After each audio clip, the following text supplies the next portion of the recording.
Hi, this is Rudy Jones of PalmettoStateBaseball.com. Welcome to the Palmetto State Baseball Podcast for April 1st, 2024. This podcast is a part of my coverage of college baseball in South Carolina. I offer schedules, scores, rankings, and other news about all 33 teams at PalmettoStateBaseball.com. I provide updates on X, formerly known as Twitter, at the handle of Palmetto Base. Drop me an email at rudyjones@PalmettoStateBaseball.com or send me a message on X to let me know what you think about my coverage. Listener interaction and reader interaction helps me to know what I need to do better, or at least differently. If you see me at a game, please come say hi. I'll probably be wearing a blue cap with a Palmetto tree emblem embroidered on the front and the words PalmettoStateBaseball.com embroidered across the back. If you like my coverage of college baseball in South Carolina, please tell your baseball fan friends and invite them to follow and read or listen to my stuff too. Instead of a sponsor, I use a little time each podcast to talk about the church I attend. Please come worship with me at Reedy River Baptist Church on US 25 between Travelers Rest and the Furman University Golf Course in Greenville County. Worship time is at 10:30 a.m. on Sunday mornings. If you don't live in the Greenville area, there should be a good Bible-believing church around you. Before looking back at team results last week, I wanted to do a shout-out to College Charleston's coach, Chad Holbrook. He got his 400th win as a head coach during the weekend series at Stony Brook. Also, South Carolina's Mark Kingston got his 200th win with the Gamecocks in last week's win over Presbyterian. My final shout-out goes to Greenville native Jay Jackson, who made the opening day roster for the Minnesota Twins. Jackson is 36 and has been playing pro baseball since 2008. He's had several stints in the majors, but this is his first time on an opening day roster. That opens the door for me to take another couple of whacks at my favorite dead horse, Furman's baseball program, or to be precise, the lack thereof. Jackson stayed in his hometown to play college baseball at Furman, and every time someone delves a little deeper into Jackson's career, they'll see he played at Furman. As Navin Johnson said in the movie The Jerk when he saw his name listed in the phone book, free publicity. Some people have said intercollegiate athletics is the front porch of a university. Furman's stubbornness about not admitting it should offer baseball as a recruiting tool continues to suggest the school prefers baseball players to just move on down to the next front porch. One other note, actually two other notes. Former Burns High standout and Clemson star Reed Rollman died last week in an apparent traffic accident. And also, on the same day, news came out that former South Carolina quarterback and Alabama player Chris Smelly was missing in the Gulf Coast because during a fishing trip.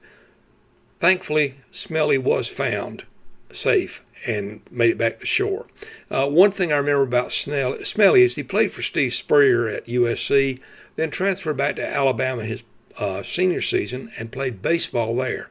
He didn't play a whole lot for the Crimson Tide, but one thing I remember is Alabama was playing a series at South Carolina that season, his senior year, and USC was beating up on the Crimson Tide pretty good, and Alabama's coach opted to have Smelly pinch hit. He got a nice welcome from USC fans who remembered what he was able to do on the field during his time as a Gamecock football player. Now back to the field. Rain wiped out what was going to be the marquee midweek matchup last week when Coastal Carolina's trip to Clemson was canceled. Since both schools do listed as canceled or not postponed, I'm assuming there are no plans to make it up. As an aside, I also haven't heard of any movement in rescheduling the third South Carolina-Clemson game that was rained out in March. This one would be played in Columbia if they do reschedule. There are only 3 or 4 Tuesday or Wednesday dates, all of them in April, that would have not forced additional schedule adjustments by either team. Hopefully something will be announced soon about that. Back to last midweek.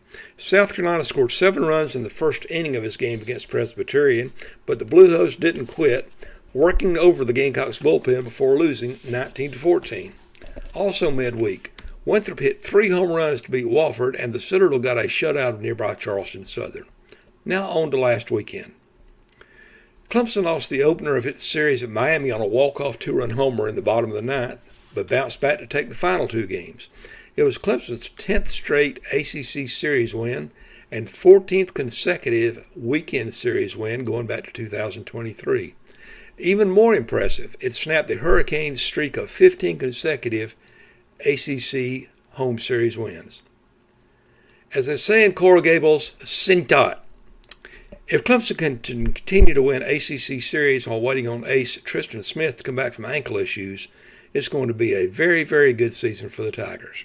For the second consecutive SEC road series, South Carolina went into the finale at Alabama needing a win to avoid being swept. After falling behind 4-0, the Gamecocks rallied and took a 9-4 lead into the bottom of the ninth. But the Crimson Tide did not go away quietly, scoring 4 runs and sending USC closer Garrett Gainey to the showers with 2 out in the ninth. Chris Veach came in, allowed both batters he faced to reach base, but got the save. How is that possible, you ask? Well, after walking the first batter to put runners on first and second, the second batter he faced hit a cue shot down the third base line that Carolina third baseman Talmadge LaCroix had no play on. All he could do was pick up the ball with the possibility of looking around to see what was going on. Thankfully for the Gamecocks, the lead Bama base runner rounded third base too far. Carolina shortstop Will Tippett ran behind him, took a throw from LaCroix, and tagged the runner out to end the game. A piece of good luck for the Gamecocks. The Coastal Athletic Association opted not to adjust its schedule for Easter last week, so College of Charleston spent its holiday at Stony Brook, and they came home with a 3-game sweep. Coastal Carolina rebounded from losing its opener at Louisiana Monroe to win the final 2 games of that Sun Belt Conference series. Wofford got a Game 2 shutout of VMI in the Southern Conference, but allowed 3 homers in both the opening and closing games to lose that series. Also in the SoCon, the Citadel fell to 0-6 as it was swept at home by Western Carolina. In the Big South, USC Upstate swept UNC Asheville, and Presbyterian won 2 of 3 at Gardner-Webb. Winthrop stepped out of the league to play St. John's up in New York.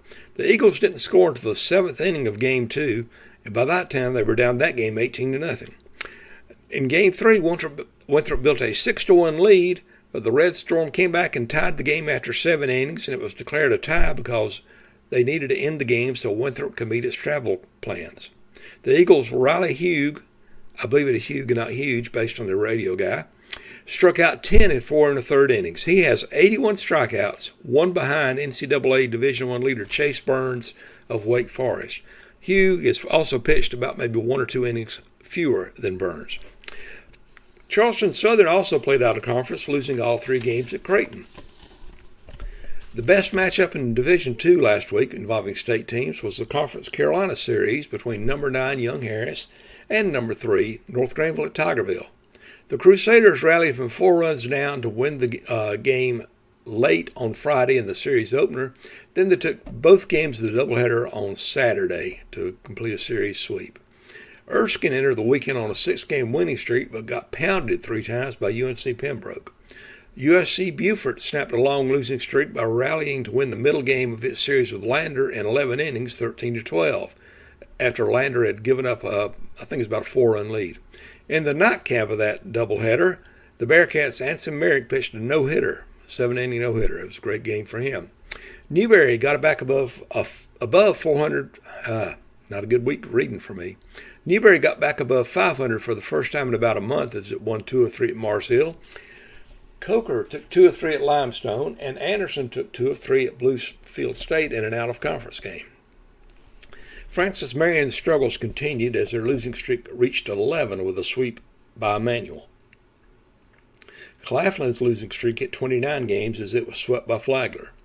Bob Jones got back-to-back wins for the first time this season as it swept a Saturday doubleheader at Toccoa Falls after losing the first game of the series on Friday.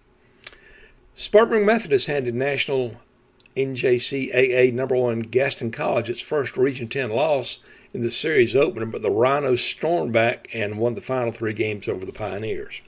Florence Darlington Tech used a pair of come-from-behind wins on Friday and 2 run rule wins on Saturday to sweep USC Lancaster, so the Stingers are still unbeaten in Region 10.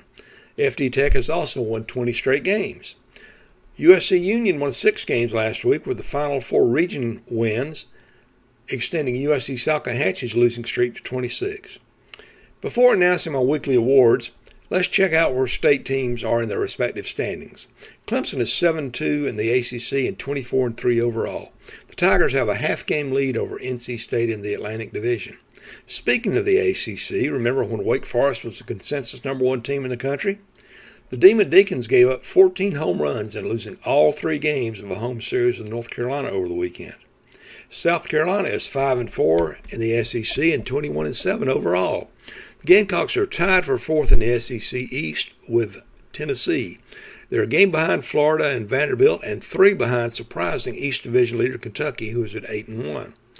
Georgia is at 4-5 in the SEC and 22-6 overall, but the Dogs have the national home runs leader in Charlie Condon. He has 19 points at the midway of the regular season and enters April with an absurd .505 batting average. In the Sun Belt Conference, Coastal Carolina is at 5-4 and has a 20-7 overall mark. The Chants are tied with Appalachian State and Georgia Southern for 4th place. 3 games behind Louisiana, 2 behind Georgia State, and 1 behind Southern Miss. College of Charleston is 4-2 in the Coastal Athletic Association. That's tying them for 3rd place with William & Mary. UNC Wilmington leads. They're 1 game ahead of Northeastern and 2 ahead of the Cougars. Wofford is 4-2 in the Southern Conference, 17-8 overall. That's good for a 2nd place tie with UNC Greensboro and Western Carolina. Samford, which has played 3 fewer SoCon games, is in 1st place by a half game at 3-0. The Citadel, meanwhile, is in last place at 0-6. They're 15-11 overall. USC Upstate leads the Big South Conference with a 7-2 record. The Spartans are 18-11 overall. Charleston Southern, Presbyterian, Winthrop, and High Point all sit a half game back at 4-2 in the conference, but they play 1 less conference series. In NCAA Division II, North Greenville is 14-4 in Conference Carolinas, 26-7 overall. The Crusaders are a half game behind 1st place Mount Olive, which is 14-3 and had a game rained out earlier this season. Erskine is 8-9 in the Conference Carolinas, 16-17 overall. Francis Marion is 6-12, 13-19, and Southern Wesleyan is 4-14, 6-29. In the Peach Belt Conference, Lander is 10-5 in the league and 22-11 overall. The Bearcats share 2nd place with Augusta and North of Georgia. Those 3 teams are a game behind Georgia College. USC Aiken is 5-10 in the conference, 9-25 overall. USC Beaufort is 3-12, 8-23. And Claflin is winless in 15 conference games and 1-30 overall. Benedict is 9-12 in the Southern Intercollegiate Athletic Conference and 10-13 overall. That's before Monday's doubleheader with Morris, which is non-conference. The Tigers are 10 games behind 1st place Albany State in the SIAC. Coker and Newberry are both 11-7 in the South Atlantic Conference, and they share 4th place. They're 3 games behind Catawba, which is 14-4, and Coker and Newberry are a game and a half behind Tusculum and a game behind Wingate. Limestone is 9-12 in the league, 17-17 overall, and Anderson, after a long losing streak, is up to 7-11 in the conference, 17-15 overall.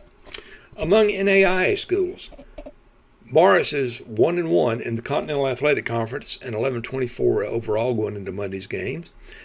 The Rams are 9 games behind, they are 4-11 overall, reading the wrong line.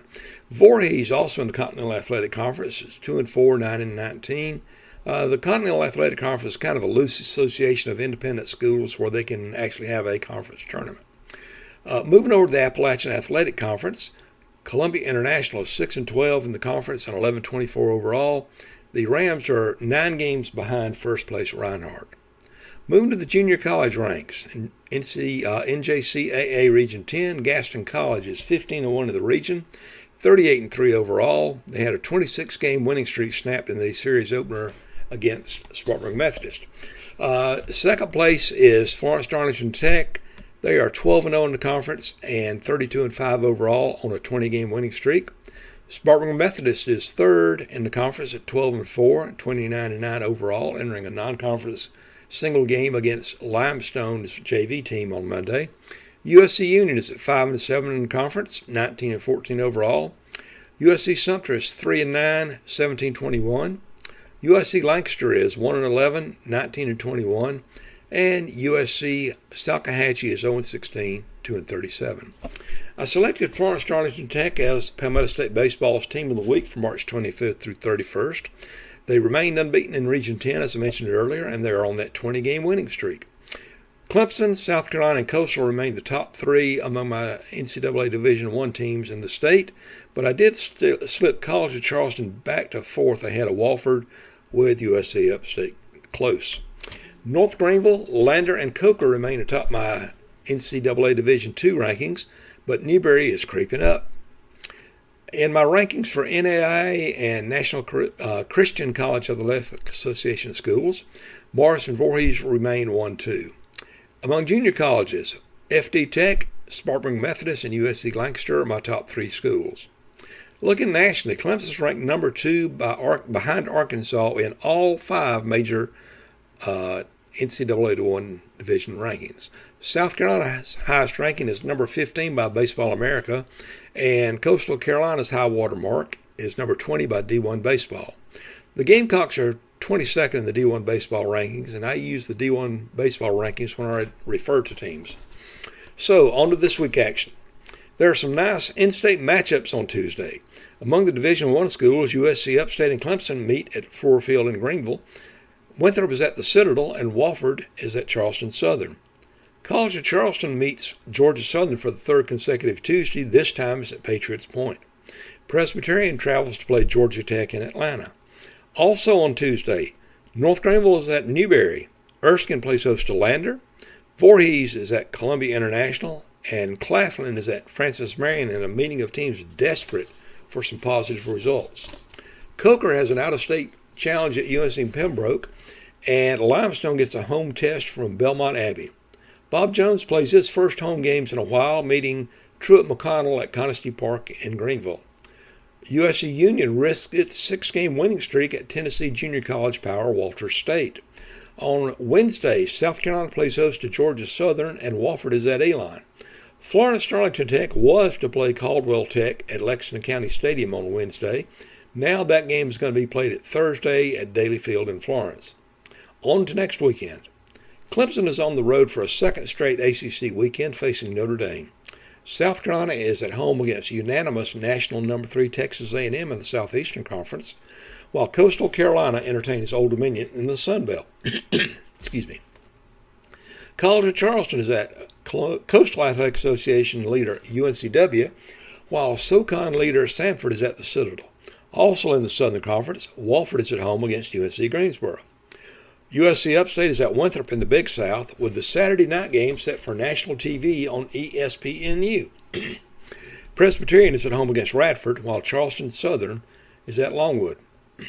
In NCAA Division II, North Greenville plays host to pesky Conference Carolinas rival Belmont Abbey, and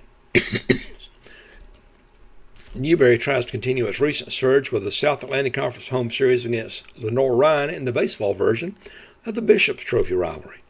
Erskine is at Francis Marion, and USC Aiken is at Lander in state matchups. Other state four-year schools with home games this weekend include Benedict, Bob Jones, Coker, Columbia International, and Voorhees. Florence-Darlington Tech at Spartanburg Methodist is the most impactful series in Region 10. USC Union does entertain region leader Gaston College, and USC Sumter is at Lancaster, while USC Salkehatchie has the weekend off. I don't mention every team's schedule in my weekly look back or look ahead, but complete schedules and results are always available in the calendar at the bottom of PalmettoStateBaseball.com. I put out a new podcast every Monday during the season. If you enjoy my podcast and my other coverage of college baseball in South Carolina at PalmettoStateBaseball.com, please tell your baseball fan friends about it. Email comments, compliments, or criticisms to Rudy Jones at PalmettoStateBaseball.com. I want your input to help my coverage of the best level of the greatest sport God ever allowed to be invented to be the best it can be. As a reminder, I'd love for you to come worship with me at Rudy River Baptist Church, 871 North 25 Bypass between Travelers Rest and the Furman Golf Course in the Greenville area. Worship time is 10:30 on Sunday mornings. I hope that you will find that we are a friendly church and want to worship with us regularly. Thanks again for listening to the April 1st, 2024 episode of the Palmetto State Baseball Podcast. This is Rudy Jones of PalmettoStateBaseball.com saying, it's a beautiful day for baseball. Let's play two.